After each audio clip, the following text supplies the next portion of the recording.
আজ আমার বিয়ে, অথচ আমি মেয়েকে দেখিনি, কারণ মা বাবার মুখে শুনেছি মেয়ে নাকি কালো। তাই আর দেখার ইচ্ছে হলো না। বিয়ের দিনও ভালো করে দেখিনি, কিন্তু বাসর রাতে দেখে আমি সত্যিই অবাক।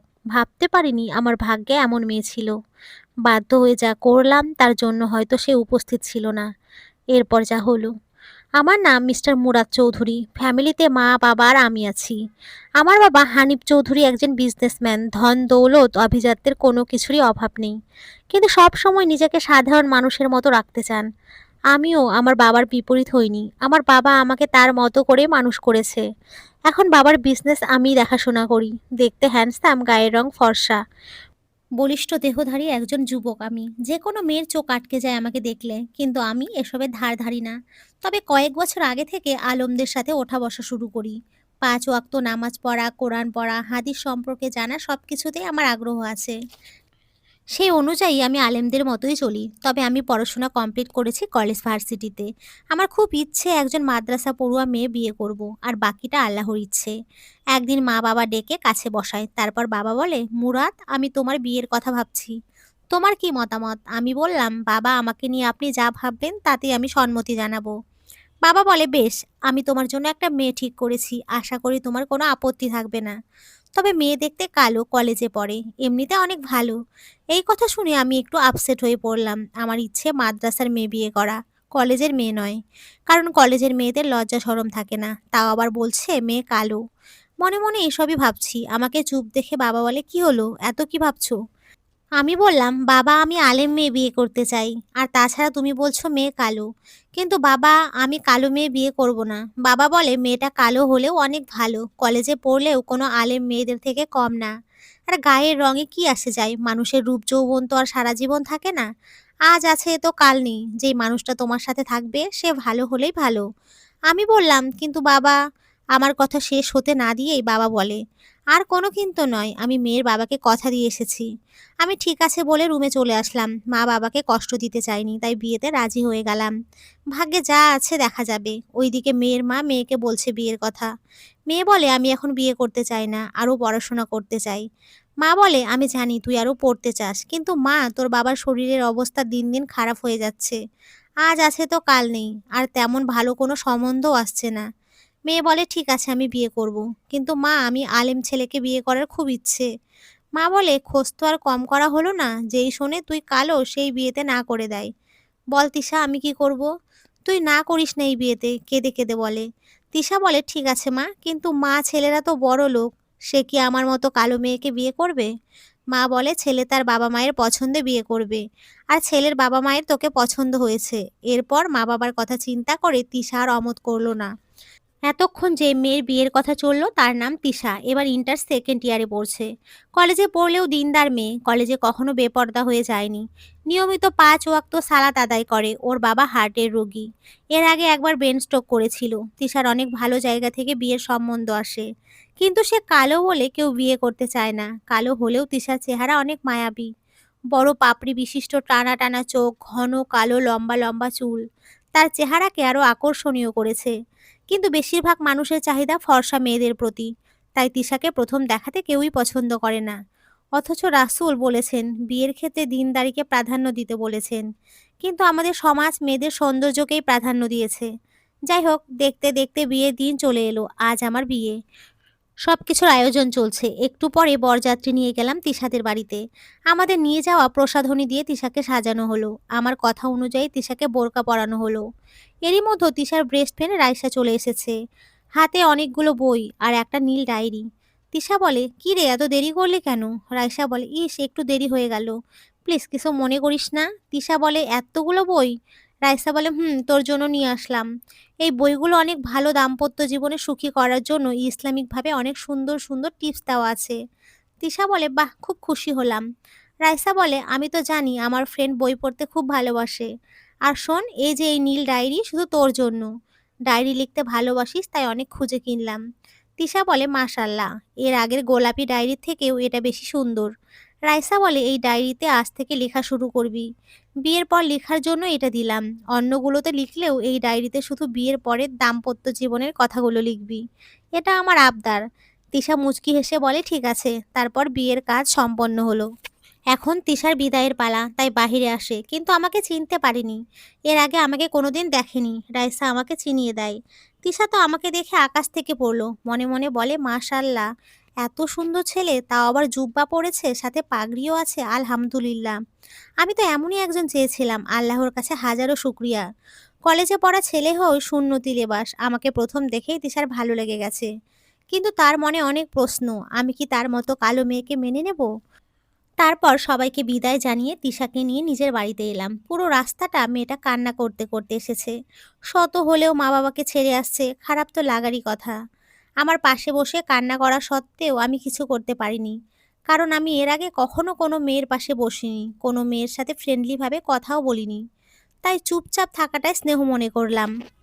বাড়িতে এসে তিশাকে সবাই একটা রুমে নিয়ে বসালো। একটু পরে সবার মুখে গুঞ্জনা শুনলাম, মুরাদ কি দেখে এই মেয়েকে বিয়ে করলো, মেয়েটা তো কালো, আর নানান ধরনের কথা। এসব শুনে আমার খুব খারাপ লাগলো, শেষমেশ গুঞ্জনার পাত্র হয়ে গেল। তারপরও কিছু বললাম না কাউকে, আমার কোনো ইচ্ছেই ছিল না আজ বাসর রাত করার। কিন্তু সবার পরিকল্পনা আজ আমাদের বাসর ঘরে দেবে। দেখতে দেখতে রাত অনেক হলো, তিশাকে বাসর ঘরে দেওয়া হলো। কিন্তু আমি ছাদে দাঁড়িয়ে আছি, এদিকে তিশা ভাবছে রাত 12টা বেজে গেছে, এখনো মুরাদ আসছে না কেন। কি হলো কি জানি, একা একা এভাবে থাকতে আর ভালো লাগছে না। হঠাৎ দরজায় টোকা দিয়ে আমি বললাম, আসসালামু আলাইকুম, আসতে পারি? তিশা বলে, ওয়ালাইকুম আসসালাম, জি অবশ্যই। মনের সব সংকোচ কাটিয়ে ভেতরে প্রবেশ করলাম। তিশা বিছানায় বসে আছে, চারিদিকে ফুল, তার মাঝে লাল শাড়ি পরে একটা মেয়ে বসে আছে। এতদিন এই দিনটার জন্যই অপেক্ষায় ছিলাম, আজ সেই দিন চলে আসলো।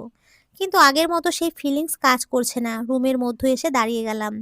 এর আগে কোনো মেয়ের কাছে যাইনি, আজকে যাব, তাও আবার মনের বিরুদ্ধে গিয়ে। সবাই যেভাবে তিশার চেহারার দুর্নাম করলো, না জানিও দেখতে কেমন। এই ভেবে বিছানায় বসে পড়লাম। দুইজন অনেক সময় চুপচাপ বসে আছি। অনেক সংকোচ কাটিয়ে ওর সাথে কথা শুরু করলাম।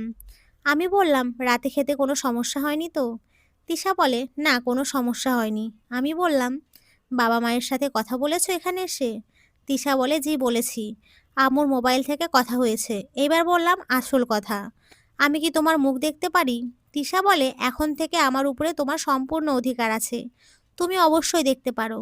আমি মুখের উপর থেকে ওড়নাটা সরিয়ে দিলাম। তিশা লজ্জা পেয়ে চোখ বন্ধ করে। ও দেখতে সত্যিই অনেক কালো, এত কালো মেয়ে আমি বিয়ে করলাম। এসব ভেবে মন খারাপ হয়ে গেল। কিন্তু ওর চেহারায় একটা মায়া আছে। আমি বলি, আচ্ছা চলো আমরা 2 রাকাত নামাজ পড়ি। তিশা বলে, আমার অজু আছে। আমি বললাম, আচ্ছা তাহলে আসো নামাজ শেষ করি। তারপর দুজন একসাথে নামাজ আদায় করে রুমে থাকতে বাহিরে চলে আসলাম। অজানা একটা অবহেলা কাজ করছে মনে। তারপরেও তিশাকে আজ রাতে কোনো কিছু বুঝতে দিতে চাইনি। ওর সাথে রাগারাগিও করতে পারছি না, কারণ মা বাবার ইচ্ছেতে বিয়ে করেছি। আবার রুমে গেলাম। আলমারি খুলে তিশাকে বললাম, তিশা এদিকে আসো। তিশা উঠে এসে বলে, জি বলো। আমি বললাম, এই নাও এটা তোমার। তিশা বলে, এটা কি? আমি বললাম, খুলে দেখো। তিশা প্যাকেট খুলে দেখে অনেকগুলো চুড়ি, কানের দুল আর পায়ের তোড়া। ওর মুখ দেখে বুঝতে পারি ও খুব খুশি হয়েছে। তিশা বলে, এত কিছু আমার জন্য? অনেক সুন্দর লাগছে এইগুলা, আমার অনেক পছন্দ হয়েছে। আমি বললাম, এইগুলো 1 বছর আগে কিনেছিলাম, ভেবেছিলাম যাকে বিয়ে করব তাকে দেব, তাই তোমাকে দিলাম। তিশা বলে, আমার অনেক পছন্দ হয়েছে এইগুলো। আমি বললাম, অনেক রাত হয়েছে আর আমি অনেক ক্লান্ত, এখন ঘুমিয়ে যাব, তুমিও ঘুমিয়ে যাও। তিশা বলে, তুমি যা বলবেন তাই হবে। মনে মনে অনেক অবহেলা কাজ করছে, তাই তিশাকে মিথ্যে বলতে বাধ্য হলাম। ক্লান্ত হওয়ার অজুহাত দেখে ঘুমিয়ে গেলাম। তিশা মনে মনে ভেবেছে সত্যি আমি ক্লান্ত, তাই সে আমার পাওয়া উপহার নিয়ে খুশি মনে শুয়ে পড়ে। এভাবে বিয়ের 7 দিন হয়ে গেছে। এই কয়েকদিনে আমি তিশার সাথে খুব একটা ভালো করে কথা বলিনি। কোনো কিছু জিজ্ঞাসা করলে শুধু উত্তর দেয়, নিজে থেকে কোনো কথা বলি না। হয়তো এতদিনে ব্যাপারটা তিশা লক্ষ্য করেছে। সে ভাবছে আমি কালো বলে কি মুরাদ আমার সাথে কথা বলে না? ও তো সবার সাথে হাসি মুখে কথা বলে, তাহলে আমার সাথে কথা বলে না কেন? আজ আমি নিজেই সাহস করে জিজ্ঞাসা করব। রাতে বাসায় আসুক, রাত 9টায় আমি বাসায় আসি। সবাই মিলে খাওয়া দাওয়া শেষ করে রুমে একটা ল্যাপটপ নিয়ে বসে আছি। কিছুক্ষণ পরে তিশা রুমে এসে আমাকে বলে, একটা কথা বলতে চাই, তুমি কি ব্যস্ত আছো? আমি বললাম, না বলো। তিশা বলে, আমি এই কয়েকদিন লক্ষ্য করেছি তুমি আমাকে এড়িয়ে চলো, ঠিক মতো কথাও বলো না। আমি কি কোনো ভুল কাজ করেছি যার জন্য তুমি এমন করছো? আমি বললাম, না করনি। তিশা বলে, তাহলে আমার সাথে এমন করছো কেন? আমি বললাম, জানতে চাও? তিশা বলে, জি জানতে চাই। আমি বললাম, বাহিরে অনেক সুন্দর চাঁদের আলো, চলো বারান্দায় যাই, বাহিরে বসে বলি। তিশা বলে ঠিক আছে। দুইজনে বারান্দায় চলে গেলাম। তিশার মনে অজানা ভয় কাজ করছে, না জানি কি বলবো আমি। পূর্ণিমার রাত, আকাশে মিটিমিটি করে তারা জ্বলছে, পাশের বাগান থেকে বিভিন্ন ধরনের শব্দ ভেসে আসছে, হালকা হালকা বাতাস হচ্ছে। বিয়ের পরে জীবনসঙ্গীর সাথে সময় কাটানোর স্বপ্ন কে না দেখে। তিশাও দেখেছিল, আজ সেটা হলো। তবুও মনের মধ্যে অজানা কোনো ভয় কাজ করছে। আমি কিসের জন্য এমন করি, কি জানি কি বলে বসি। দুইজনেই চুপচাপ। অবশেষে আমি নীরবতা ভেঙে কথা বললাম। তুমি কলেজে ক্লাস শুরু করবে কবে থেকে? তিশা বলে তুমি এখনো ক্লাস করার অনুমতি দাওনি। অনুমতি দিলে কিছুদিন পর থেকে শুরু করব। আমি বললাম কিছুদিন পর থেকে ক্লাস শুরু করো। তিশা বলে বিয়ের সময় আব্বু যদি পড়ানোর কথা বলে না দিত, তাহলেও কি আমাকে পড়াতেন? আমি বললাম তুমি চাইলে আমি নিশ্চয়ই অনুমতি দিতাম। তিশা বলে আচ্ছা যাই হোক, এখন তুমি বলো কেন আমার সাথে এমন করছো। আমি বললাম এসব শুনলে তুমি হয়তোবা মন খারাপ করবে, তবুও যখন জানতে চাচ্ছ তখন বলবো। কিন্তু আমার শর্ত আছে। তিশা বলে কি শর্ত? আমি বললাম তুমি কিন্তু বাবা মাকে এইসব কথা বলতে পারবে না। তিশা বলে আচ্ছা ঠিক আছে। আমি বললাম তুমি তো জানো আমি জেনারেল লাইনে পড়াশোনা করেছি, কিন্তু আমার মন মানসিকতা হঠাৎ পরিবর্তন হয়ে যায়। আমি আলেমদের সাথে ওঠা বসা শুরু করি, রাসূলের সুন্নত হিসাবে মুখে দাড়িও রেখেছি। আমার খুব ইচ্ছে ছিল আলেম মেয়েকে বিয়ে করার, একটু উজ্জ্বল বর্ণের। আমার তো কোনো কিছুরই অভাব নেই, শুধু একজন মনের মানুষের অভাব ছিল। বাড়িতে বিয়ের কথা বললে তোমার কথা আবু বলেছিল, কিন্তু তোমার সাথে বিয়েতে আমার কোনো মত ছিল না। কি হলো, কি ভাবছো? তিশা বলে কই কিছু না তো, তোমার কথাই শুনছি। তারপর? আমি বললাম আব্বুকে বলেছিল কিন্তু কোনো কাজ হয়নি। তোমার সাথে বিয়ে এক প্রকার জোর করেই দিল। আমি তোমাকে বিয়ে করেছি কিন্তু মন থেকে মেনে নিতে পারছি না। আমি জানি তুমি অনেক কষ্ট পাচ্ছ, কিন্তু যা সত্যি তাই বলে দিলাম। তিশার বুক ফেটে কান্না আসছে, কিন্তু কাঁদছে না। আমার কথা শুনে ওর মাথায় যেন আকাশ ভেঙে পড়ল। নিমেষে ওর সব স্বপ্ন ঘুরিয়ে তছনছ হয়ে গেল। ওর খুব কষ্ট হচ্ছে, সেটা চাঁদের আলোতে ওর মুখ দেখেই বুঝতে পারছি। আমি তো চাই ও আমাকে ছেড়ে চলে যাক, তাহলে আমি আবার নতুন করে নিজের জীবনটা শুরু করতে পারবো। মা বাবাকে সম্মান করি বলে নিজে থেকে কিচ্ছু করতে পারছি না। তিশা বলে কিন্তু আমার কি দোষ? আপনি কি আমাকে মেনে নেবেন না কোনোদিনও? আমি বললাম এই বিষয়ে তুমি ভেবে দেখো, আমি তোমাকে সব জানিয়ে দিলাম। যদি এর পরেও আমার খারাপ ব্যবহার সহ্য করে থাকতে পারো তো থাকো, আমার কিছুই বলার নেই। এই বলে আমি রুমে চলে গেলাম, সেই আগের মতো ল্যাপটপ নিয়ে বসি। আর তিশা এখনো বারান্দাতে দাঁড়িয়ে আছে, চোখ দিয়ে অঝরে পানি পড়ছে। সে কি করবে এখন? আমাকে ছেড়ে চলে যাবে বা থাকবে তাই ভাবছে। আমরা দুজন একই বিছানায় থাকি, তবে মাঝখানে বালিশ দিয়ে। তিশা কিছুক্ষণ পর রুমে এসে শুয়ে পড়লো। আমি অনুভব করতে পারছি ও কাঁদছে। সান্ত্বনা দেওয়ার প্রয়োজন বোধ মনে করলাম না। ওর চোখের পানি কেন? ও যদি এখান থেকে চলেও যায় তাতেও আমার কোনো মায়া হবে না। এভাবেই চলতে থাকে দিন। আমি তিশাকে আরও অবহেলা করতে থাকি, কথায় কথায় রাগারাগি, নিজের ইচ্ছায় কথা না বলা, রাত ছাড়া আমার রুমে প্রবেশ করতে না দেওয়া, ইত্যাদি ইত্যাদি। কয়েকদিন ধরে কলেজে যাওয়া শুরু করেছে তিশা। ওর বান্ধবী রাইসার সাথে দেখা হয়, দুই বান্ধবী বসে আড্ডা দিচ্ছে। রাইসা জিজ্ঞেস করলো, কি রে কেমন চলছে তোর সংসার? তিশা বলে আর সংসার মনে হচ্ছে, আমার সংসারটা আর টিকবে না রে। রাইসা অবাক হয়ে বলে কেন, কি হয়েছে? তিশা সব কিছু বিস্তারিতভাবে রাইসাকে খুলে বলে। রাইসা বলে এভাবে ভেঙে পড়লে চলবে না। তিশা কান্না করতে করতে বলে তাহলে আমি কি করব? মুরাদ আমাকে পছন্দ করে না, বউ হিসেবে গ্রহণ করবে না, সে মুখের উপরেই বলে দিয়েছে। আমার সাথে ভালো করে কথাও বলে না, আমার দিকে একটু ফিরেও তাকায় না। তাহলে তুই বল কি করে সংসার করি ওর সাথে? রাইসা বলে তোকে মন শক্ত করতে হবে, এভাবে ভেঙে পড়লে চলবে না। মুরাদ তোর সাথে কথা না বলুক, কিন্তু তুই তো বলতে পারিস। ও তোর দিকে না তাকাক, তুই তো তাকাতে পারিস। তুই বাধ্য করবি তোর দিকে তাকাতে, বাধ্য করবি তোর সাথে কথা বলতে, কারণ ও তোর স্বামী, তুই ওর স্ত্রী। তোর সম্পূর্ণ অধিকার আছে ওর উপরে। ও তোকে অধিকার দিতে চাইছে না, তুই জোর করে আদায় করবি। তার জন্য যা ইচ্ছে তাই করতে পারিস। আমি তোকে কিছু বুদ্ধি শিখিয়ে দিচ্ছি, সেই অনুযায়ী কাজ করবি। তারপর রাইসা তিশার কানে কানে কিছু বুদ্ধি শিখিয়ে দিল। সব শুনে তিশা বিদায় নিয়ে খুশি মনে বাড়িতে এলো। সে বাড়িতে এসে মনে মনে বলে আহ কি মজা, মাথায় এখন দুষ্টু বুদ্ধি আসছে, আজ রাতেই দুষ্টুমি শুরু করব। মুরাদ কথা না বললে কি হবে, আমি জোর করে কথা বলাবো। রাতে একসাথে খাওয়া দাওয়া করছি। তিশা আমার দিকে 3বার তাকালো, কিন্তু আমি একবারও তাকাইনি। তিশা মনে মনে বলল না তাকালেও সমস্যা নেই, আজ রাত থেকেই আমার মিশন শুরু। এখন থেকে আমিই জোর করে কথা বলবো। খাবার শেষ করে রুমে গেলাম, আর তিশা পরের রুমে গেল। হঠাৎ করে আমি ডাকলাম, দ্রুত তিশা এসে বলে কি হয়েছে? আমি ধমকের সুরে বললাম বিছানা ঠিক করে রাখতে পারো না? তিশা বলে এখনই দিচ্ছি। আমি জানি এটা ও ইচ্ছে করে করেছে, বিছানা ঠিক করতে করতে বলে, তোমাকে একটা কথা বলতে পারি? আমি বললাম, বলো। তিশা বলে, তুমি তো আমাকে পছন্দ করো না, আবার ছেড়েও দেবে না। আমি যদি তোমার মনের মতো হতে পারি শুধু চেহারা বাদে, তাহলে কি আমাকে মেনে নেবে? আমি বললাম, আমার মনের মতো? তিশা বলে, জি, তোমার মনের মতো হতে চাই। তুমি যেভাবে আমাকে চাও আমি সেইভাবেই হতে চাই। আমি বললাম, ঠিক আছে, তুমি যদি আমার মনের মতো হতে পারো তবে আমি ভেবে দেখতে পারি। তিশা বলে, আমাকে কতদিন টাইম দেবে? আমি বললাম, আমি তোমাকে ডিভোর্স দিতে পারবো না, কারণ বাবা মা পছন্দ করে এনেছে। তুমি যেই দিন আমার মনের মতো হতে পারবে সেই দিন মেনে নেব, কিন্তু তুমি আমাকে কোনো বিষয়ে জোর করতে পারবে না বলে দিলাম। তিশা বলে, আচ্ছা, আমি রাজি আছি। তিশা মনে মনে বলে, আমাকে এখন থেকে যুদ্ধ করতে হবে, কারণ মন পাওয়ার যুদ্ধ। তারপর পড়ার রুম থেকে মোবাইলটা নিয়ে এসে অ্যালার্ম দিয়ে শুয়ে পড়ে। আমার থেকে একটু দূরে জানালা দিয়ে চাঁদের আলো রুমে আসছে। এসব দেখতে দেখতে কখন যেন ঘুমিয়ে গেলাম, বুঝতে পারিনি রাত ৩টায় অ্যালার্মের শব্দে ঘুম ভেঙে গেল তিশার।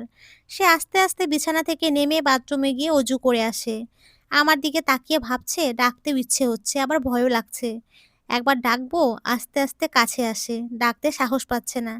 যদি বকাবকি করি তখন কি করবে?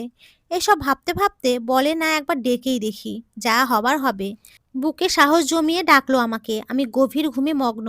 ওর ডাকে উঠবো তো দূর, একটু নড়াচড়াও করলাম না। তিশা বলে, হায় আল্লাহ, এ কেমন ঘুম যাচ্ছে রে বাবা রে বাবা। ডেকে কাজ হলো না। এবার একটু মুখে পানি ছিটিয়ে দেব, যদি রেগে যায় তখন কি করব? না, একটু দিয়েই দেখি। এ বলে অল্প একটু পানি নিয়ে মুখে ছিটিয়ে দিল। আর আমি হুড়মুড় করে উঠে পড়লাম, রাগের মাথায় আগুন জ্বলছে। আমি চেঁচিয়ে বললাম, কি হলো? এত রাতে মুখে পানি দিয়ে ডাকলে কেন? তোমার কি কমন সেন্স নেই? একটা মানুষ ঘুমাচ্ছে তা দেখতে পারছো না? কোন সাহসে তুমি আমার মুখে পানি ছেটালে? ইচ্ছে করছে থাপ্পড় মারি কানের নিচে। আমার রাগ দেখে তিশা খুব ভয় পেয়ে যায়। ওর চোখে পানি চকচক করছে, তারপর মাথা নিচু করে কাঁপা কাঁপা গলায় বলে, সরি। আসলে তাহাজ্জুদের সময় হয়েছে, নামাজ পড়ার জন্য ডাকলাম। নামাজের কথা শুনে আমি বললাম, ও আচ্ছা, মুখে ডাকলেই পারতে, এভাবে পানি দিলে তো ভয় পেয়েছি তো। তিশা বলে, হাদিসে পড়েছি তাহাজ্জুদের সময় স্ত্রী যদি তার স্বামীকে ঘুম থেকে না জাগাতে পারে তখন মুখে পানি ছিটিয়ে জাগিয়ে দেয়, তবে তার প্রতি আল্লাহর রহমত বর্ষিত হয়।